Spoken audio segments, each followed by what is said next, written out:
Hi, I'm Tracy from So Supportive. Today we are going to be talking about my top cutting tools, tips, tricks, and the products that I use frequently in my quilt making that make sewing with rheumatoid arthritis manageable.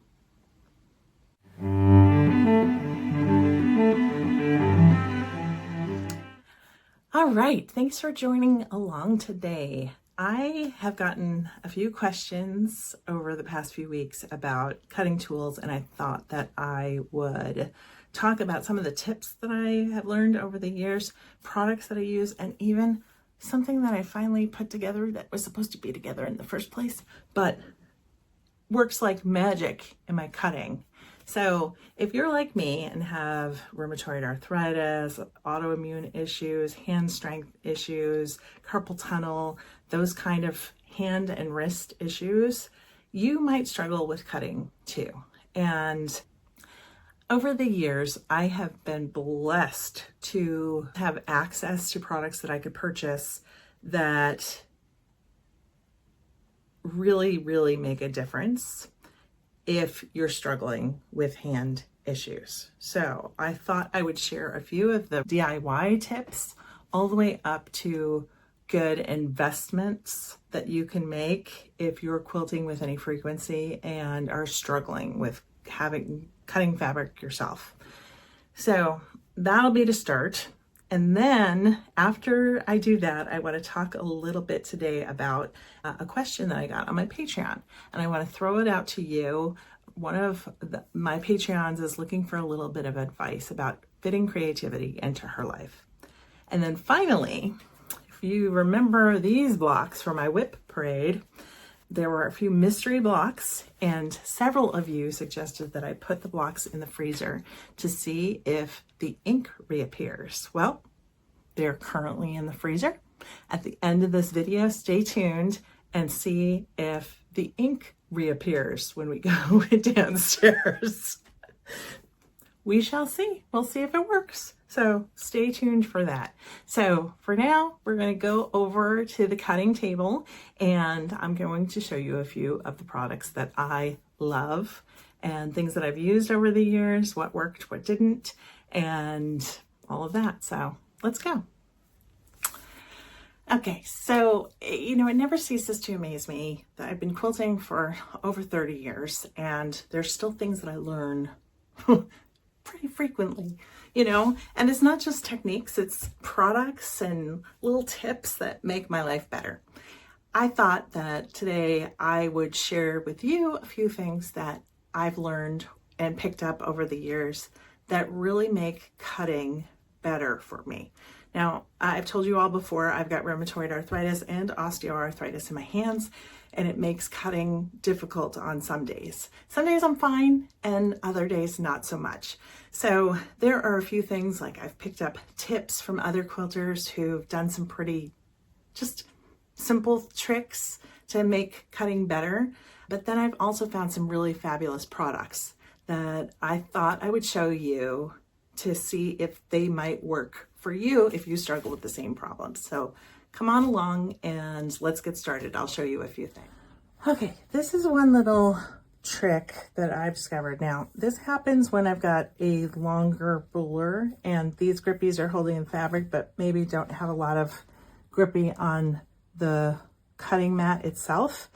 I have a tendency to sort of slip like that as I'm pushing the rotary cutter. And so this was a tip that I learned from another YouTuber, is take a weight. This one I think is 5 pounds, 5-pound dumbbell, and I put it right down here on the end, and then I line up my ruler.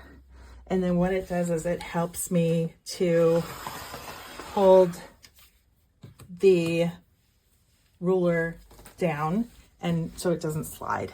And that's one thing that I have used, that I learned from other quilters, and I thought it was a really great tip. Another tip is also one of those investment things, but this is the Stripology ruler from Gudrun Erla and Creative Grids. And I have tried there's a less expensive version that you can get at a big box store. That one's fine, but I found that the plastic nicked a little bit. And since trying this one, I just think it's really great. So I suggest giving it a try if you struggle cutting. What's wonderful about this one is that you don't have to move anything. You just lay it on top of your fabric and you line up the fold with one of the lines on here, and then you just cut. It makes cutting so quick and easy. And I don't know if you saw that, it's the line up down here, and then you slide your rotary cutter into one of the slots and cut.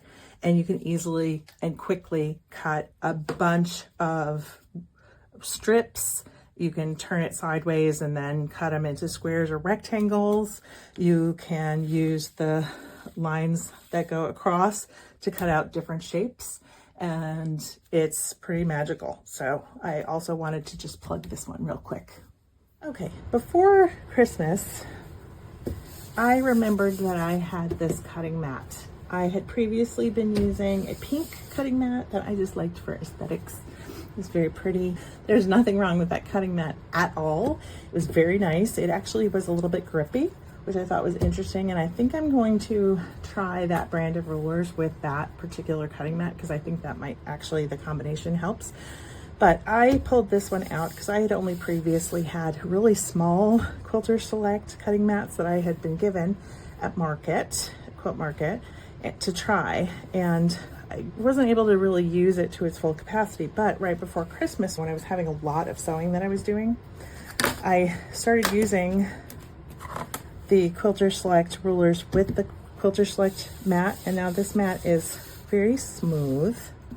And this ruler has, I don't know how to describe it, just a tacky feel to it. And this part goes on the fabric. So I don't know what I was cutting. I was cutting something with this combination, my Femore rotary cutter, my Quilter Select ruler and mat. And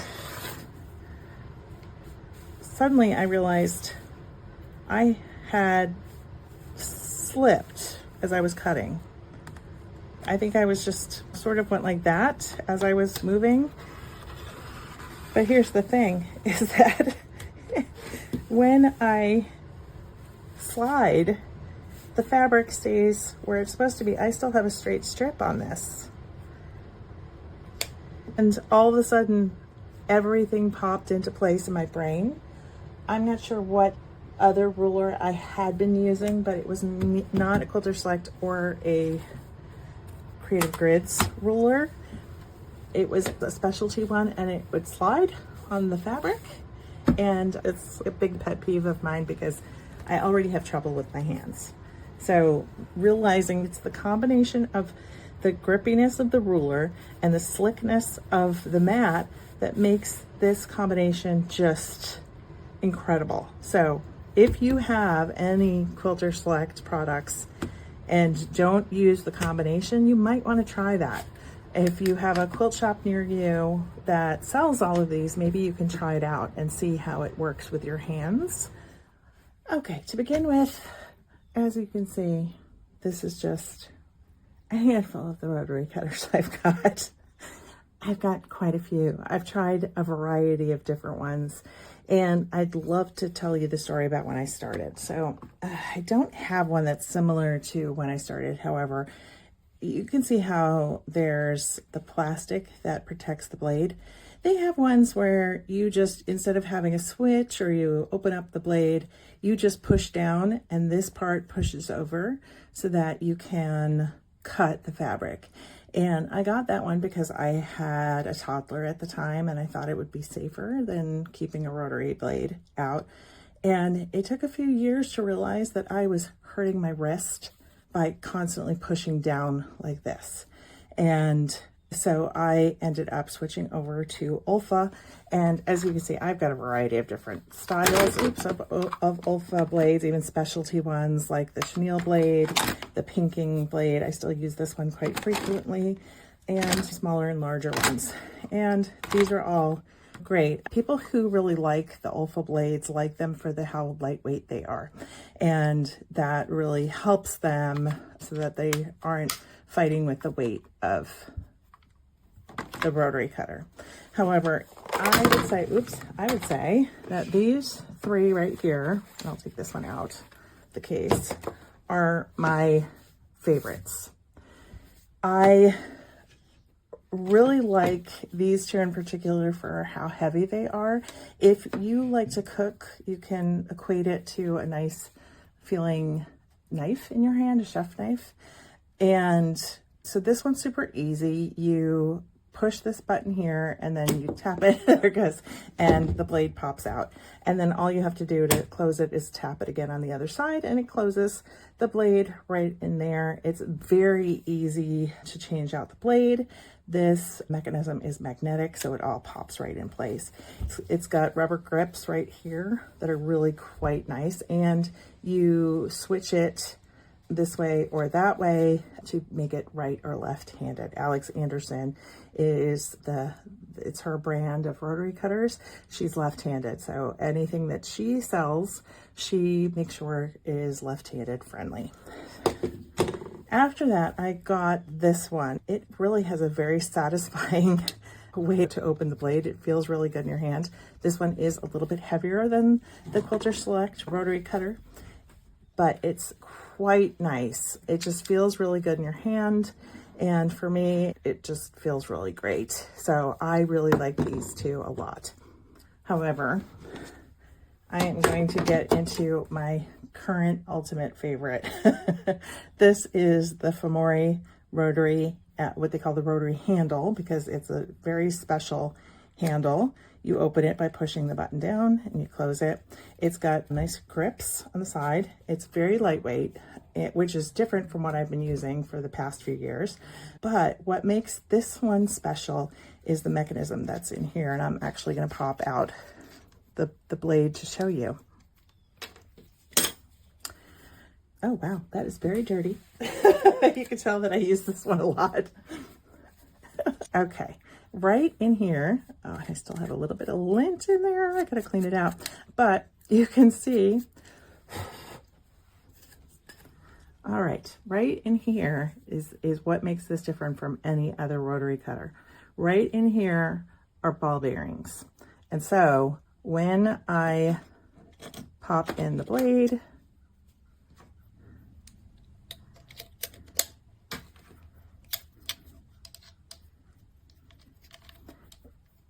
and screw this back on.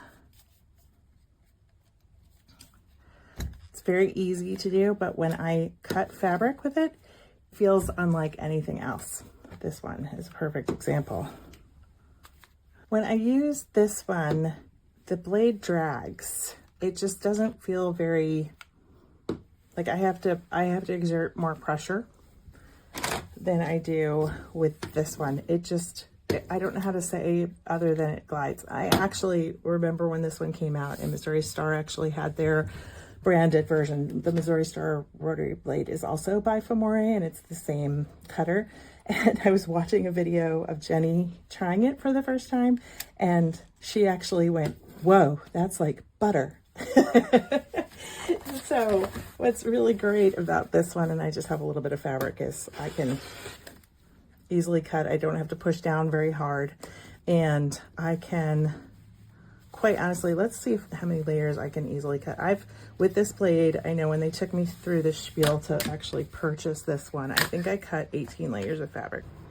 All right, I'm gonna try and cut through, I don't know, 2, 4, 6, I think there's 8 layers here.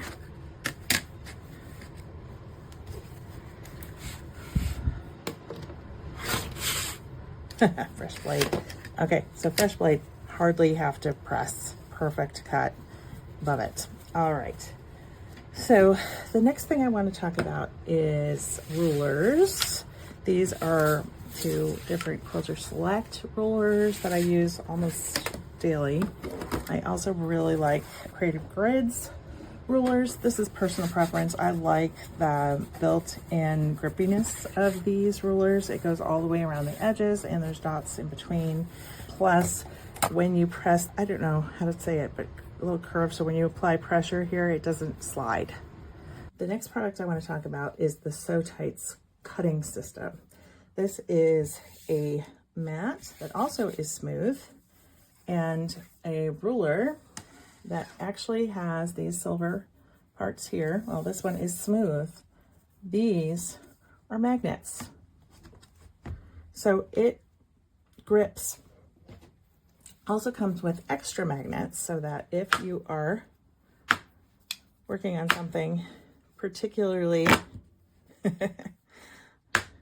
difficult to cut, you can put those in place and it is going to hold. Now, I'm going to take a little bit of a larger strip of fabric, move this aside, and cut this because this is where this really shines.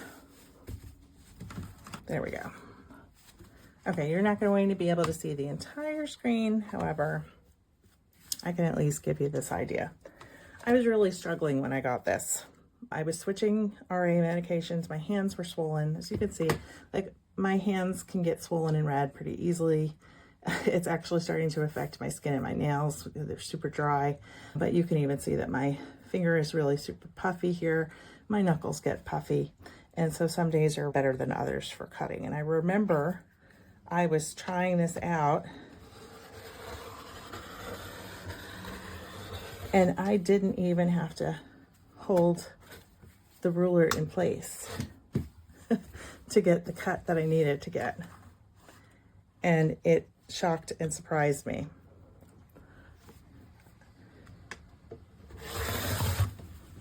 There we go. When I was actually pushing the way I'm supposed to. I don't even have to put my hand here, but it's basically just making sure it doesn't slip any, and I can cut a long strip like that without pushing that hard. So the combination of the So Tight set and the Femore set are like a dream come true for me because, like I said, I don't have to push very hard for this. I can put my finger there, or I can put my thumb there like this, which is actually more ideal because my wrist is in a straight position when I put my thumb there. There you go. I made some spaghetti out of my fabrics. Got lots of nice strips now, but this system is really just magical. And I know it's an investment, but it, in my eyes, is worth it if you have any difficulty cutting. Okay, so over the past few months, you've actually seen me use this AccuQuilt system before. I have the manual cutter, and I've got several of the cubes and some of the individual dies.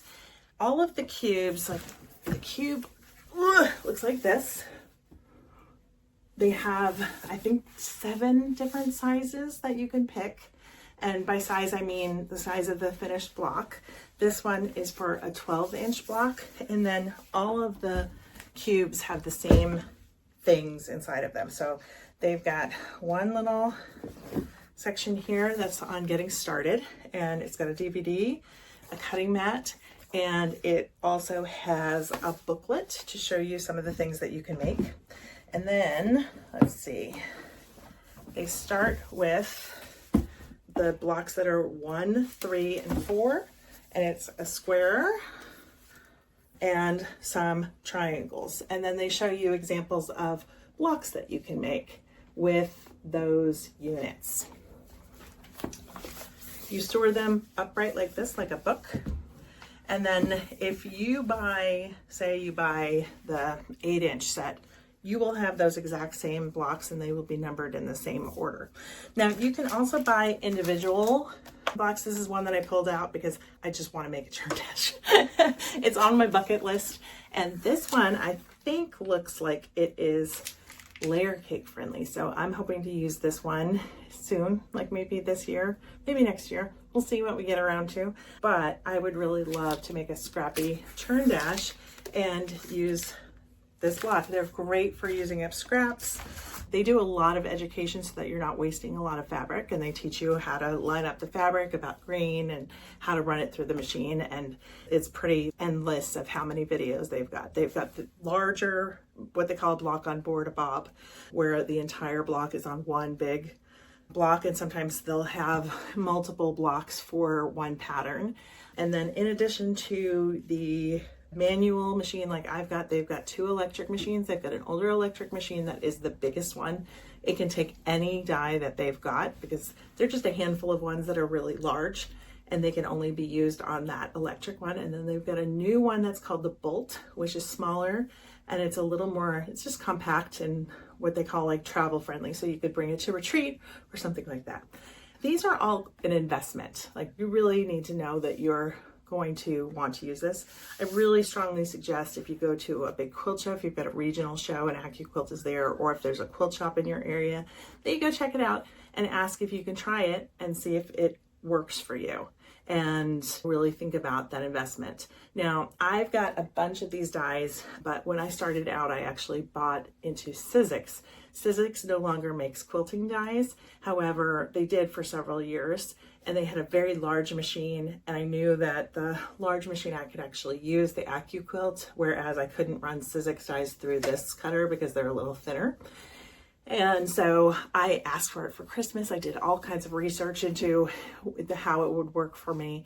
And then I actually had a partnership with Sizzix when I was creating content for magazines. I would put the products, even AccuQuilt, I would put their products in the magazine, and they would send me product if I wanted it, to try it out and see if I liked it and do a review. And so I have quite a collection of dies. I still have my Sizzix machine, not the original one. They actually sent me a different one because mine was a special collaboration, and so that one couldn't be used in the magazines because it was no longer being shown. They switched over to white, like AccuQuilt has white as their machines. And so I still have that, and I still have several dies from Sizzix that I still plan to use.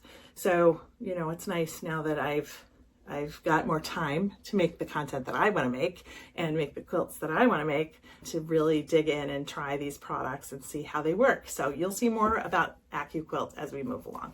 All right, so what did you think of that? I really hope that you found something helpful in all of that. I acknowledge that I have gotten some pretty expensive products over the years just for reviewing and putting them in the pages of my magazine or on my podcast. But it also has really helped me over the years to get to try a variety of things. I get to go to Quilt Market and try out new tools and see what works and what doesn't, and on good days and bad hand days. And so if you're struggling with things like that, you can always ask me a question about something that you're doing. And if I don't know the answer, I will reach out to my friends who also have similar issues, and we'll find an answer and a solution for what you're struggling with.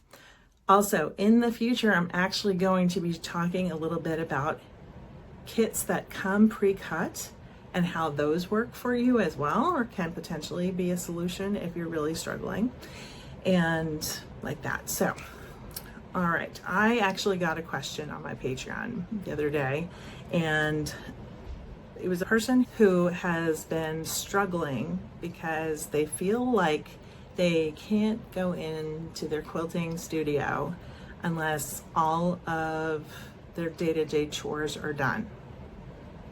Now, when they raised this question to me, I actually thought a lot about myself. I started quilting when I was in my 20s.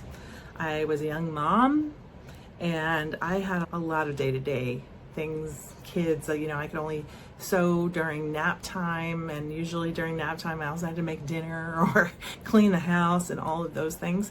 And I definitely got it in my head at one point that I couldn't sit down and sew until I had done the dishes, planned the meals, done all the things for the kids, all of that. And so that made it for years where I just didn't get any sewing done at all. For me, the solution really came when my kids are now older and my husband has his hobbies. And so if he goes out on Saturday to go to the shooting range or to go for a run or to the gym, I will take that time and I will definitely be in my sewing studio, because then I don't feel guilty at all. However, one of the things that really, I think, was a turning point happened just a few weeks ago. Just a few weeks ago. It was at Christmas time, and I was frantically getting things done, and my son was visiting, and when I said all of the things that were on my list that I needed to get done, he said, I can do that one, Mom, go sew. And that entire weekend, I delegated just because of that one conversation where he was like, Mom, I can bake the cookies. You go do the thing. Go finish the Christmas stockings. And so I wasn't up late sewing the night before Christmas, which was like a miracle for me. You know, it made a big difference. And so I realized that there are definitely things that I can delegate, that I don't have to be the one to do it. Someone else can. So every little bit counts. Can you carve out 15 minutes in the morning or in the evening, after dinner, after breakfast, before you have to start working? Can you carve out just a few minutes where you can sit and sew? Have your project ready next to your sewing machine and just do a couple of seams. Because every time that you do one of those seams, you're getting closer to a finished quilt. And so that is part of the reason why I've been showing like my whole process here. I've been completely transparent with the things that work and the things that don't work. And what's working for me is getting organized, but that's just who I am. I need to have everything set. I need to have a plan and know what I'm doing. Now, the flip side of that is that I'm super creative, and so I don't always want to work on the same thing all the time. And I was actually really surprised. There were multiple people who said that they take the weekend and they figure out 4 or 5 projects that they're going to work on that week, and that's what they do. But they make a little progress on each thing. If you get the gym membership, but then you don't carve out the time to go to the gym, you're not making any progress toward a fitness goal. And it's the same thing with quilting. So I'm not quite sure if that answers your question, but I sure hope that some of you out there might have some advice or a solution that has worked for you, and you can leave a comment below and help our friend out and see what might work for her to make her feel like she can actually take the time. Part of it might also just be knowing that you're worth it. If it makes you happy, you're filling up your cup so that you can give more to other people. So hopefully that helps. I'm sure I've got more tips, but I'll probably just drop those in my Patreon. But I wanted to make sure that we addressed that. Okay, so one of the things that happened last week was that I said, if you made it all the way to the end, to drop an emoji, and I couldn't get over how many people dropped emojis in the comments to let me know that they had made it all the way to the end. So this week, how about you drop an animal emoji to let me know that you've made it all the way to the end. Also, while you're there, give me a like and maybe consider subscribing to my channel because it really helps me out. What's been wonderful is that every time that you guys like and leave a comment, it sends it out to more quilters who might be interested in watching the channel too. And so our community is growing and growing. I can't thank you enough. Okay, one last thing before I go. Let's go downstairs to the freezer and see if anything showed up on the blocks that don't have a signature. Come on.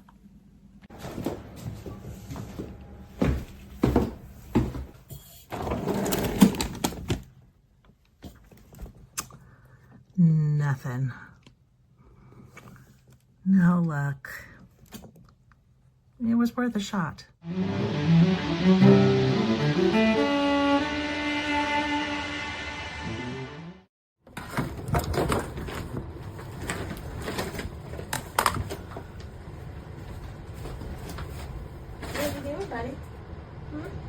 What are you doing? You're being a crazy boy. Yeah.